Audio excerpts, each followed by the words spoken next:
부동산 경기 침체와 주민의 반대로 악화되고 있는 서울시 뉴타운 사업. 창신 숭인지구를 비롯한 뉴타운 지정 해제 지역과 뉴타운 사업에 대해 짚어봅니다.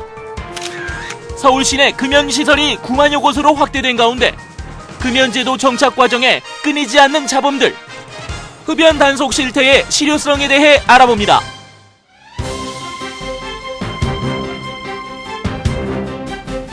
안녕하십니까. 시사기획 이슈인 서울 유창선입니다. 최근 서울의 아파트 전셋값이 폭등하면서 전월세난이 계속되고 있습니다. 이런 상황에서 재개발 사업도 진통을 겪고 있는데요. 지난 2002년 등장한 뉴타운 사업은 무분별한 주택개발을 막고 도시의 균형적인 개발을 유도한다는 취지에서 시작됐습니다. 그런데 시행 10년이 넘은 지금 부동산 경기 침체에 주민 반대까지 겹치면서 더욱 상황이 악화됐는데요.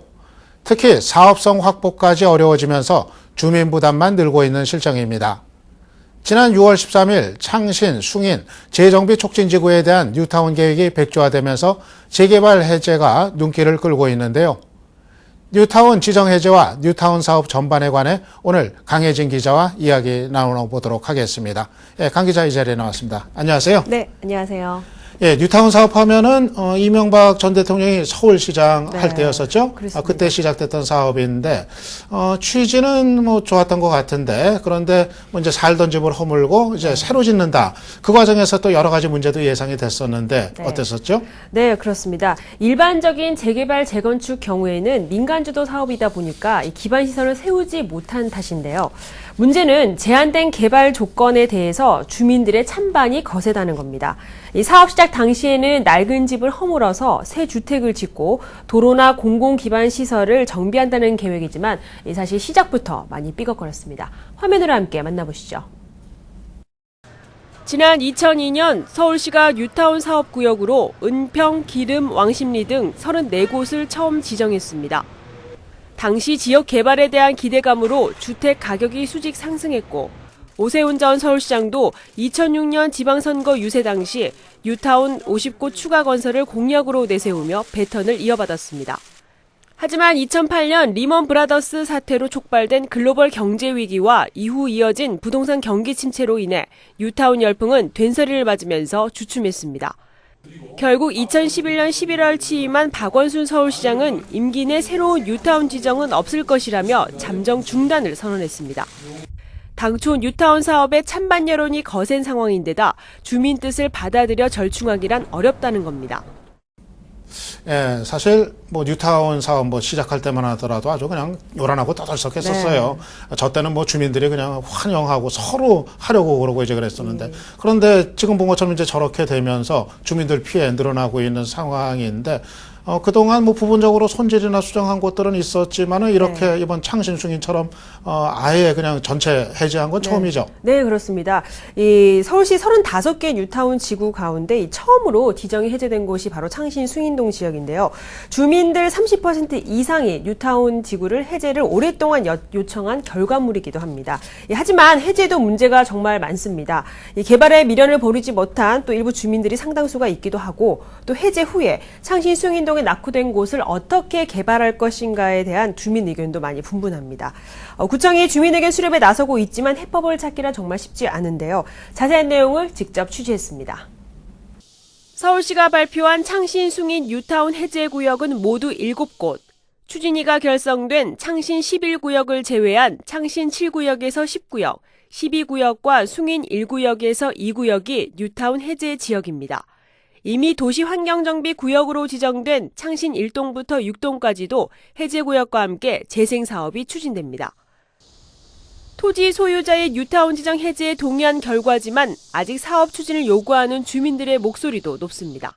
뚜렷한 방안도 없이 뉴타운 해제라니요. 그거는 당연히 안 되는 말씀이지요. 이거는 누가 어디 와도 항공 촬영을 한번 해보세요. 여기 전부 비가 새가지고 위에는 천막을 덮어놓고 집에다가 갓발을 덮어놓고 이렇게 해가지고 사는 사람이 많은데. 뉴타운 해제를 외쳤던 주민들도 걱정되긴 마찬가지입니다. 종로구가 동네별로 나눠서 대책을 만들겠다고 하지만 주민들을 설득하기에는 역부족입니다. 해제를 시켜줬으면 시켜주고 난 후에 주민들 재량에 맡겨서 말은 구는 일단 재개발 규제로 묶였던 건축 규제가 전면 해제된 이상 지역을 순회하는 설명회에서 해답을 찾겠다는 계획입니다. 예, 그러니까 지정 해제된 이후에 이제 네. 개발 계획 세우기 위해서 구청들이 뭐 저렇게 주민들 의견 이제 수렴 중인데, 네. 그런데 주민들 의견이 뭐 상당히 다양할 것 같네요. 네, 워낙 그렇습니다. 규모도 뭐 큰 사업이고 그러니까 네. 그런데 어때요? 보셨다시피 정말 주민들의 의견이 정말 분분했습니다. 우선 지난달 창신승인 뉴타운 해제 지역의 주민들을 대상으로 구청이 주민 설명회를 열기는 했습니다. 이 자리는 서울시에서 개선 사업을 제안해 주민 의견을 반영하는 절차가 있었는데요. 사실 그 의견들이 너무 많다 보니까 순조롭게 진행되지는 못했습니다. 예, 그리고 서울시 입장에서도 사실 뭔가 이후 그 사업 대안을 내놔야 네. 할 텐데, 근데 서울시 입장에서도 사실 뭐 쉽지 않을 것 같아서 신중할 수밖에 없을 것 같은데 어때요? 그렇습니다. 지난 3일이었죠. 종로구를 찾은 박원순 시장이 주민들에게 직접 뉴타운 해제에 따른 개선 사업을 설명을 했습니다. 지역 현안을 살펴보는 바로 현장 시장실을 통해서였는데요. 박 시장은 이 주거정비 사업이 시급하다는 점을 인지해서 오래되고 낡은 집은 전면 보수해야 된다고 밝혔습니다. 이를 위해서 특별 교부금 지원도 직접 검토하겠다고 밝혔습니다. 예, 그러면은 주로 어떤 사업을 개선하게 되는 거죠? 네, 잘 아시다시피 창신 숭인동 일대가 이 봉제 공장이 많은 만큼 이곳을 봉제거리 활성화 지역으로 바꾼다는 계획입니다. 내년 2월까지 봉제 박물관을 건립하고 또 봉제 관광 투어 코스도 개발한다는 입장입니다. 또 오토바이 주차장과 보유시설도 검토하겠다고 밝혔는데요. 이 모든 사업은 주민 의견을 수렴하고 또 구청과 협의해서 순조롭게 공공기반시설을 건립할 수 있도록 검토하겠다는 입장을 표명을 했습니다. 하지만 이 추후에 주민 의견이 워낙 다양하다 보니까 조금은 지켜봐야 할 것으로 보입니다. 예, 사실 이번에 그 서울시가 네. 창신 숭인 뉴타운 지구 해제 결정하기 전에 네. 1월이었었죠. 박원순 시장이 뉴타운 출구 전략도 발표했었고, 네. 그리고 그 사업 조사도 뭐 진행을 하고 있지 않습니까? 네, 그렇습니다. 현재 뉴타운 재개발, 재건축 571곳 중 이 선별된 308곳에 대해 실태 조사가 진행 중입니다. 이 조사가 끝난 구역은 현재 138곳인데요. 이 문제는 아직도 실태 조사를 하지도 못한 곳이 430곳에 달한다는 겁니다. 이 서울시는 올해 안으로 170개 지역의 실태 조사를 추진하겠다고 밝혔습니다. 서대문구 홍은동 한 재개발 추진구역입니다. 재개발 사업에 대한 실태 조사와 사업 추진 여부를 묻는 이곳은 주민 의견에 따라 사업을 중단할지 추진할지를 결정하게 됩니다. 이처럼 서울시 내 실태 조사가 진행되는 곳은 모두 308곳. 이 가운데 138곳이 실태 조사를 마무리했습니다. 서울시는 실태 조사가 완료된 곳 중 81곳은 사업을 중단키로 했고 35곳은 계속 진행키로 했습니다. 또 조합이나 추진위가 있는 8개 구역은 조합원 투표 등을 거쳐 사업 추진 여부를 최종 결정하게 됩니다. 서울시는 이달 말까지 실태 조사를 마무리할 예정입니다. 예, 뉴타운 뭐 재개발 재건축 실태 조사가 올 연말까지 계속될 거라고 들었는데, 그러면 그 결과 나오는 거에 따라서 해제 지구가 더 늘어날 가능성이 있는 거죠? 네, 그렇습니다. 하지만 실태조사 전에 재개발이 타당한지 이것부터 따져보는 타당성 조사가 명확하지 않아서 또 개발을 반대하는 지역도 있습니다. 이 종로구의 경우 무학 2구역이 바로 이곳에 해당하는데요. 주민들의 반대 여론이 박원순 시장에게 전달됐기 때문에 재조사가 진행될 수 있을지도 한번 지켜봐야겠습니다. 예, 뉴타운 사업에 참 뭐 험난한데요. 네. 그런데 뭐 새로 선정해서 뭐 더 추진은 안 한다 하더라도 이미 그 예고됐었던 지역들 같은 경우 이 시간만 가고 있고 어떻게 할 그렇죠. 건지 뭐 불명확하고 좀 가부간에 결론을 내야 되지 않을까요? 네, 그렇습니다. 그래서 더 어려운 겁니다. 사실 뉴타운은 추진이 미진한 경우 서울시에서 직권으로 또 해제할 수도 있지만 창신 수인 뉴타운 지구처럼 이 윤곽이 잡혔던 곳은 주민 투표를 통해서 또 해제하는 경우도 있기 때문에 또 좀 앞으로도 지켜봐야 될 부분이 있는데요. 현재 주민 투표를 통해 해제된 곳은 수색 증산 뉴타운 내 증산 1구역, 방화 뉴타운 지구 내 방화 4구역 등 여러 곳이 지금 해당이 되고 있습니다. 예, 사실 이 뉴타운 사업은 주민들의 재산권과 직결된 문제이기 맞습니다. 때문에 이 해법 찾는 게 말처럼 좀 쉽지는 네. 않은 것 같아요. 아무쪼록 이 주민들의 의견 뭐 여러 가지 다양할 텐데 잘 수렴해가지고 좀 적절한 합리적인 그런 이제 대안이 나왔으면 합니다. 네. 예, 강 기자 오늘 수고 많으셨습니다. 네, 고맙습니다.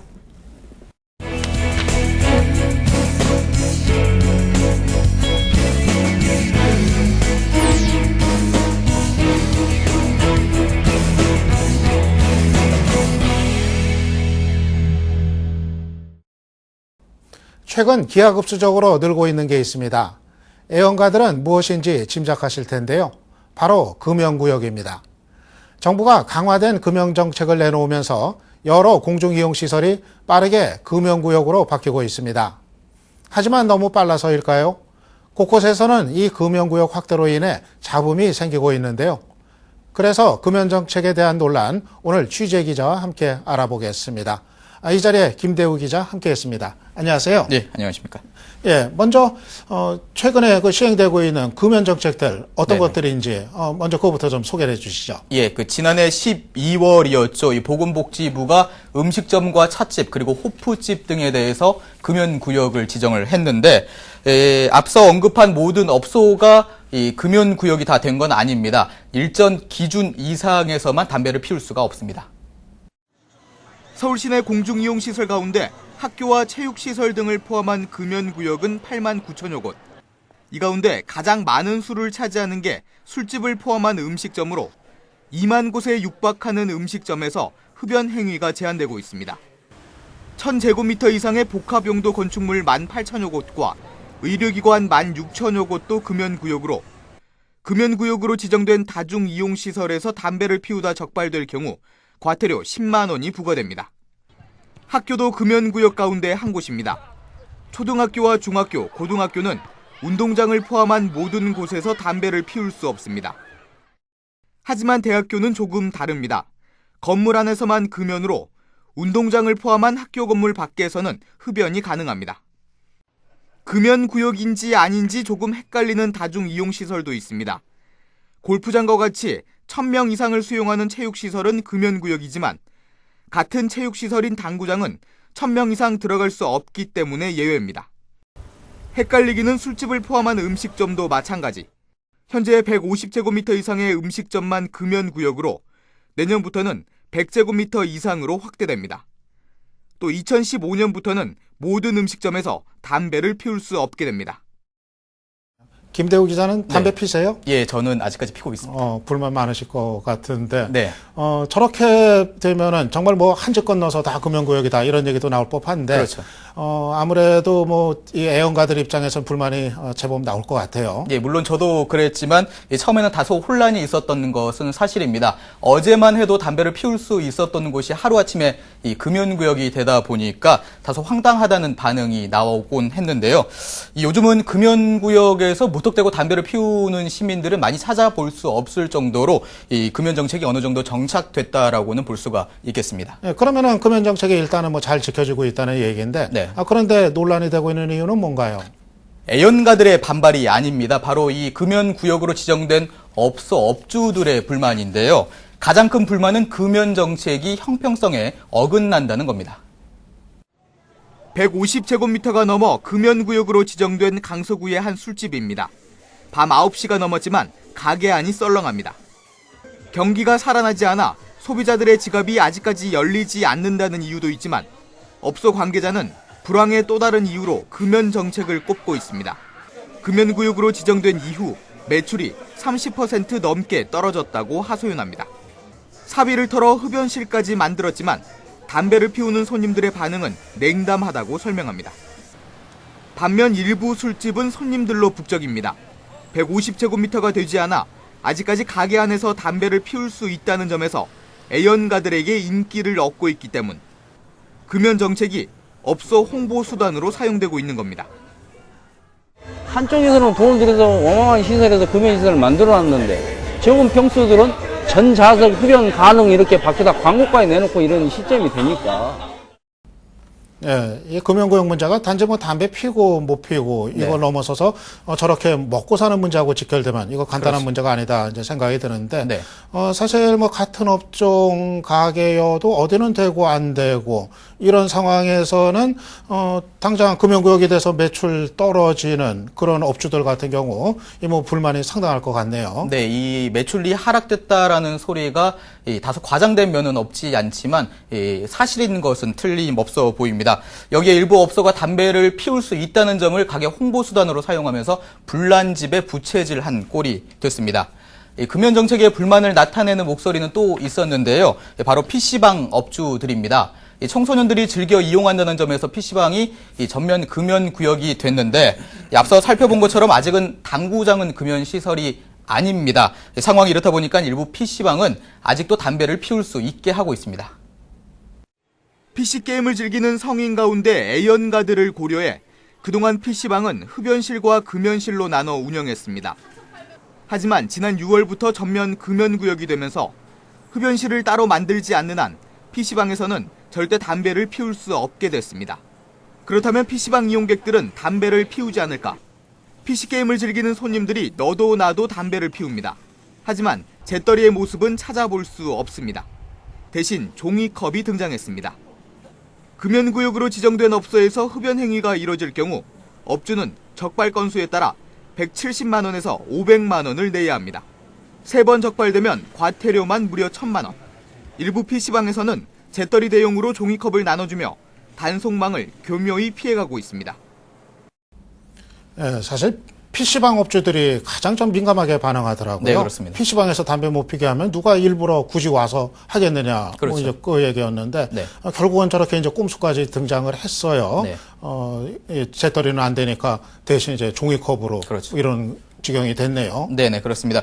아직까지 담배를 피울 수 있게 하고 있는 PC방 대부분은 이 계산대 앞에 이 종이컵을 놔두고 있습니다. 이 담배를 피우는 손님들은 그 종이컵을 가지고 가서 재떨이 용도로 쓰고 있는데 누가 봐도 그 종이컵은 물 마시는 용도가 아니라 재떨이 용도거든요. 과연 이 단속반들이 아는지 모르는지 의심스럽습니다. 예, 사실 뭐 금연구역 아니라는 거를 홍보하는 음식점도 그렇고 네. 저렇게 PC방 같은 데서 꼼수 쓰는 거 이것도 이제 그렇고 뭔가 이 대책에 좀 보완이 필요하다 하는 이제 생각이 드는데 네. 그런데 사실 지자체들 이 금연 여러 가지 뭐 정책 단속 여기도 보완할 점이 많죠. 네, 그렇습니다. 이 정부 정책과는 별개로 지자체들도 금연 정책을 시행을 하고 있습니다.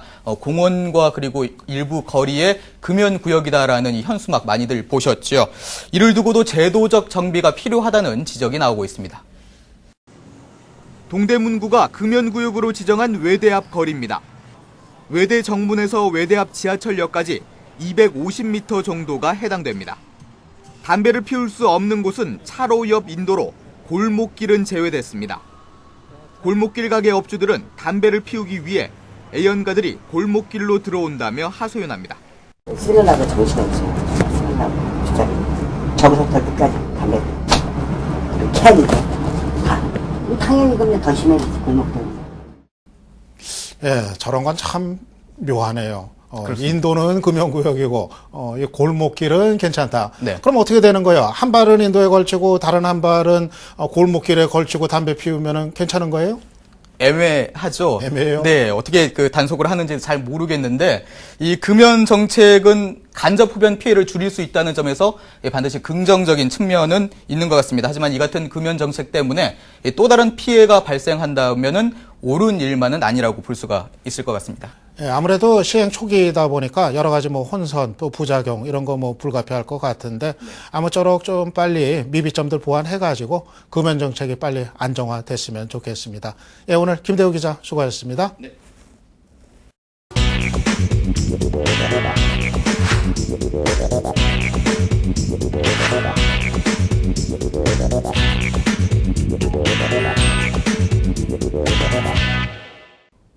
네, 시사기획 이슈인 서울 이번 시간은 이슈가 되고 있는 뉴스를 중심으로 많은 분들의 의견 들어보는 SNS 톡톡 시간입니다. 이번 주에는 어떤 뉴스에 대한 어떤 의견들이 있는지 소개해드리겠습니다. 먼저 첫 번째 뉴스는 서울시가 심야버스를 9개 노선으로 확장한 소식입니다. 기본요금 1,850원, 자정부터 새벽 5시까지 운행하는 서울 심야버스. 지난 4월 시작한 시범 운행이 야밤 시민의 발 역할을 했다는 조사 결과에 따라 확대된 겁니다. 이 심야버스 운행이 오랜만에 시민의 박수를 받고 있는데요. 하지만 심야버스 확대책을 발표한 날 택시기사들은 면허증 거래 제한 등을 성토하는 시위를 벌이는 등 반발이 거센 상황입니다. 바로 승객의 쏠림 현상 때문이기도 할 텐데요. 희비가 교차되고 있는 서울시 심야버스 확대 운영에 어떤 의견 주셨는지 살펴보도록 하겠습니다. 먼저 심야버스 탄생에는 택시들의 승차 거부가 한몫 거들었다고 봅니다. 승차 거부부터 포기하고 심야버스에 대해 항의해야 할 듯하는 의견입니다. 11시에서 새벽 2시까지는 정말 택시 타기 힘들죠. 업계의 이익도 중요하지만 시민이 먼저입니다. 택시 업계에 대한 대책은 따로 세워야 하죠. 전적으로 서울시 손 들어줍니다. 야간에 고생하시는 기사님들에 대한 적절한 보상도 꼭 필요하다 생각되고 서민들 부담 좀 많이 줄여주는 쪽이 맞다 생각됩니다 하는 환영 의견입니다. 이 제도 시행하면서 지하철 운행 마감 시간을 앞당긴다는 얘기가 있던데 그럼 곤란하겠죠 하는 걱정 얘기입니다. 이렇게 심야버스 확대에 대해서는 새벽 시간에 시민의 발이 되어주기를 기대하는 의견들이 많습니다. 다음 뉴스는 택시요금 인상에 관한 겁니다. 서울시가 오는 10월 시행 목표를 앞두고 4년 만에 택시 기본요금 인상안을 발표했는데요. 기본요금이 2,900원에서 3,100원 사이로 500에서 700원 정도 인상될 전망입니다. 서울시는 승차 거부 문제 해결, 그리고 택시 운수 종사자의 처우 개선을 위해 요금 인상안을 마련한 건데요. 택시 업계는 환영하지만 시민들은 여간 부담스러운 게 아닌 것이 사실입니다. 택시비를 올리고 심야 요금 시간을 변경하면 과연 택시들이 승차 거부를 하지 않고 서비스가 개선될지 또한 의문이라는 반응입니다. 이에 대해 어떤 의견 주셨는지 살펴보겠습니다. 그 정도 올리는 건 감내할 수 있습니다만 그만큼의 이익이 택시기사에게 돌아갈 수 있으면 좋겠습니다. 산학금만 올라가서 회사만 배불리는 인상이 아니길 하고 아주 적절한 의견 주신 것 같습니다. 택시비 인상되면 택시업계가 과연 좋기만 할까요? 너도 나도 웬만하면 대중교통 이용하려 하지 않을까요? 하는 의견입니다. 택시 운전하시는 분들 한단 수입이 얼마인지 아시는지요?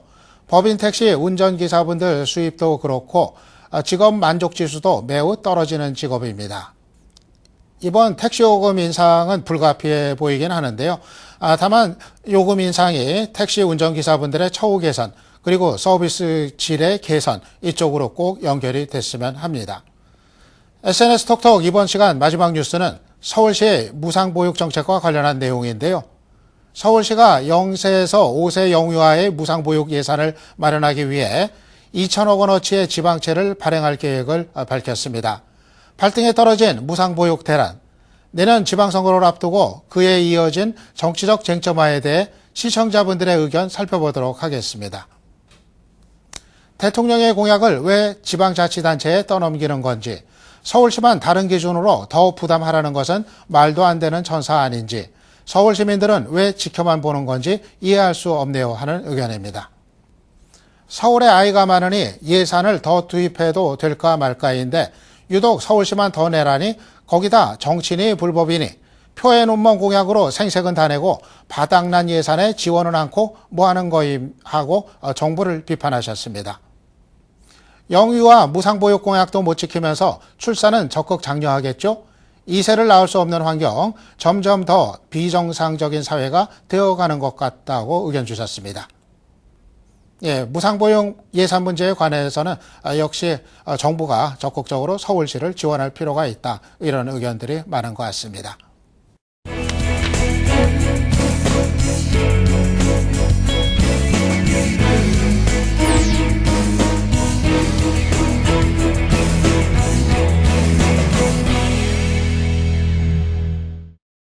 네, 오늘 시사계획 이슈인 서울 어떻게 보셨습니까? 최근 서울시의 뜨거운 화두가 바로 대중교통 정책에 관한 부분이 아닐까 싶은데요.